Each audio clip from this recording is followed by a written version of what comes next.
Let's go on a retro road trip! Do you like seeing computers in person but can't make it to big events like VCF Midwest or Long Island Retro Expo? There may be something for you right in your backyard. That's the case here in the Commonwealth of Massachusetts, where a collection of computer connoisseurs are convening collectively at their own small-scale computer festivals. Back in January 2026, local enthusiast John, aka Dark, proposed a retro computer meetup at the Maynard Public Library in Maynard, Massachusetts. Since Maynard was the historic home base of Digital Equipment Corporation, this venue was very apropos, and a bunch of people, including yours truly, showed up. The event was so successful that John immediately started planning the next one. Set for June, he posted an event on Facebook, and dozens of people registered their interest. I showed up just before opening at 10 a.m. and watched as a bunch of people wheeled in wagons chock full of cool computers to display. One of the first was this sandwich of compact portable computers with a spread of obsolete storage media in the middle. Sure, you've seen zip disks and DVD RAMs, but have you ever held an old record-sized removable hard drive platter? Visitors split their time between both portables by trying some CGA-era games and marveling at the wonder of a working gas plasma display. Show organizer John brought his 486-powered Tandy 2100. It spent the day cycling through various DOS-era games for passersby to try. Aspiring pilots and race car drivers could try the mini simulator games running on a custom-built Windows PC housed inside this absolutely monstrous InWin Q500N case. Truly one of the greatest full tower cases of all time. If you care more about the Mac side of things, friend of the show John, the big bad biologist, brought the world's most adequate Macintosh Classic, with its insides displayed on the outside, so you can scope out the bits and bobs which make it oh so adequate. Returning from the last meetup is this transwarp-powered Apple IIGS, but now it's got an image writer printer, so attendees could create and print their own creations from the print shop. This same setup could have been in this very library 35 years ago. I was very curious about this tiny PC case. It's like someone hit an IBM PS2 Model 95 with a shrink ray. It's a Starbase Designs PS2 style case housing an ITX Llama Retro PC motherboard, and it's gorgeous. It's even got a chunky red power switch. Next is a Rockwell AIM-65 PC. This 6502-based PC has both a display and printer built in, which was unusual for a PC at the time. Another table featured portable retro mini laptops, like a Pocket 386 and Book 2 Apple II clone. While the hype for these has died down a bit, I still find them charmingly adorable.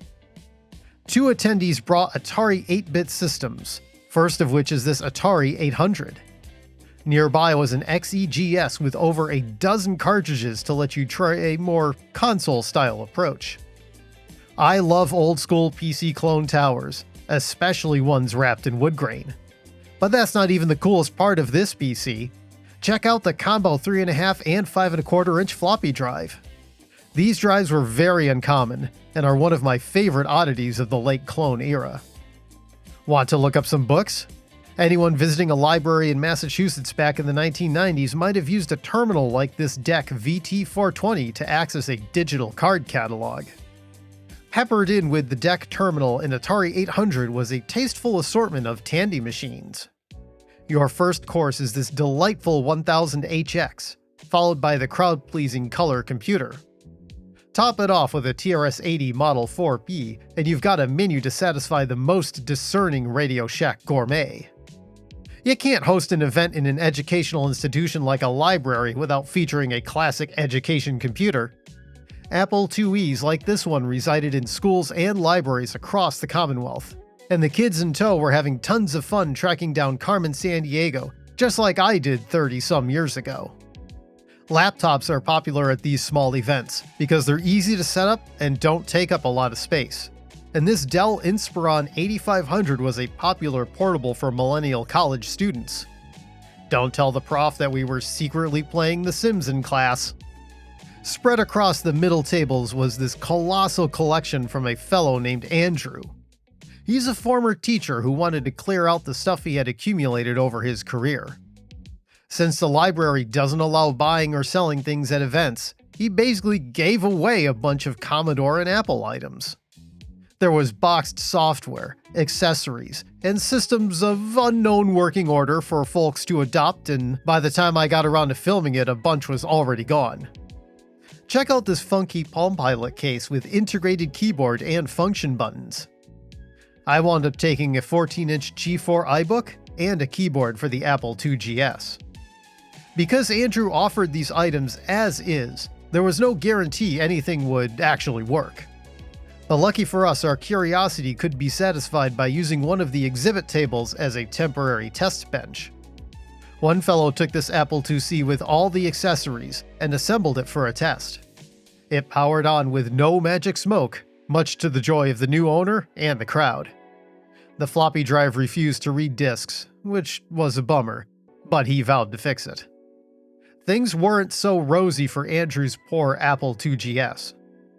Its battery had leaked all over the logic board and power supply, leaving it in a rusty mess. It's a harsh reminder to always snip out those batteries before tragedy strikes. It's not a total loss, though. Because the custom chips were unaffected, the 2GS exhibitor decided to adopt it as a parts machine. Another item of interest from Andrew's collection was a Mac SE SuperDrive.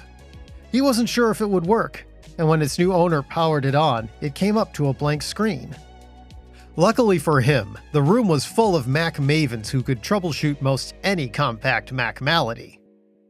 After a bit of poking and prodding, it turns out that the brightness knob needed to be turned up, which is one of the most common goof-em-ups plaguing an old Mac.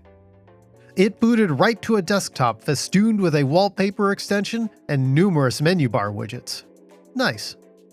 Another exciting live test came thanks to an attendee who brought a remarkably clean IBM CGA display. He found it in a barn, and he hoped someone at the event would have a system capable of testing it. Luckily, the compact portables were up to the challenge. This display must have been lightly used, because it looked bright and beautiful in person. Further tests on the Tandy 1000HX looked even better thanks to the more colorful Tandy graphics mode. Nobody walked into the library expecting these exciting moments. They sprouted organically because someone put an event together which gave them a chance to bloom. I reckon attendance was around 35 to 40 people, and the 10 a.m. to 2 p.m. runtime was just long enough for the crowd to explore all the exhibits and gab with gregarious geeks. The small scale works in its favor, because you aren't battling a big crowd to try an interesting piece of kit.